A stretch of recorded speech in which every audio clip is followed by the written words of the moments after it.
So I have said that I've been a Donald Trump supporter, but that I've lost trust. When I see what he can do on the world stage with ending wars, and he has that kind of power, but he does nothing about the shadow banning on social media, then common sense tells me I'm going to be losing trust in you. Okay?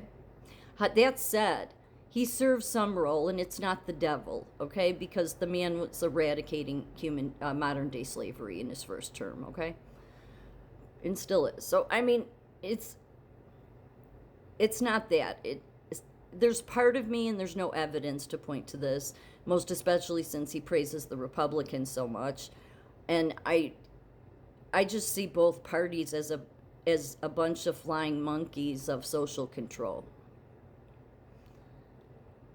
Here's where I'm throwing this out there with no evidence. Is Does Trump want the people to realize surrender to God, but he can't say it? I mean, he says faith is important and all of that. But again, I go back and forth because he falls in the camp of the utterly wealthy, so he would like this kingdom. I don't doubt that he loves America, but America's, listen, Donald Trump. Israel wasn't the ultimate promised land. America isn't the ultimate promised land.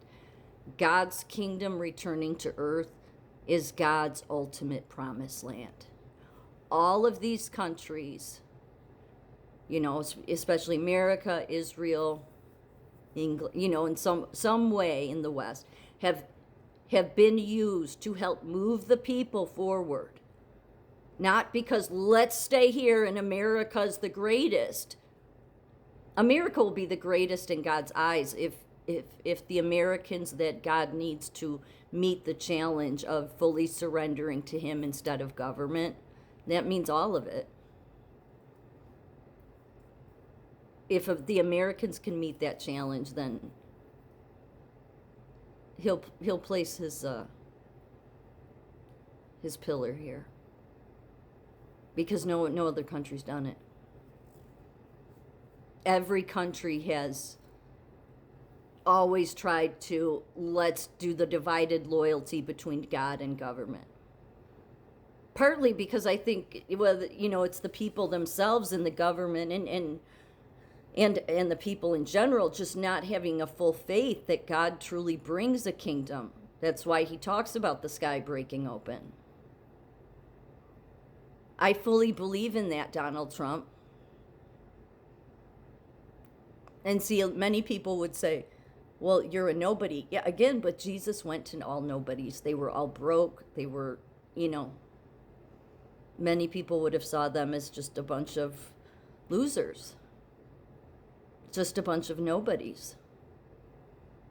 But that's who Jesus focused on. That's who Jesus ate with. That's who Jesus ate with, the sinners. He ate with the people that this world would disregarded, discarded. You're nobody. Look, you don't even have anything. Look at the IRS is coming after you. You don't even have a car. Who are you? Right? Those are the people that truly believe in God's kingdom. And you may think, oh, well, that's because you don't have anything. No, it's because when God empties you like that, and I think that's why he's emptied me the past 5 years of everything, is you then see it for what you can see things much clearer. That you're always in this divided loyalty. I mean, the government keeps you in stress and worry, and, some bill collector coming after you, all of them coming after you, and then, and then they want to go after the very thing you do for a living, as if that makes any sense. You take away my ability to earn a living, but you want to come after me for taxes. I mean, that's how stupid the state governments and the federal government is. That's so when people want to say, oh, wonderful America, I sit back and I'm like, yeah, like, let's meet that challenge to be truly what God would like to bless. But ultimately, God's promised land is his kingdom.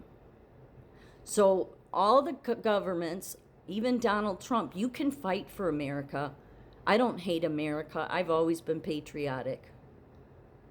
But I love God's kingdom more than I love America.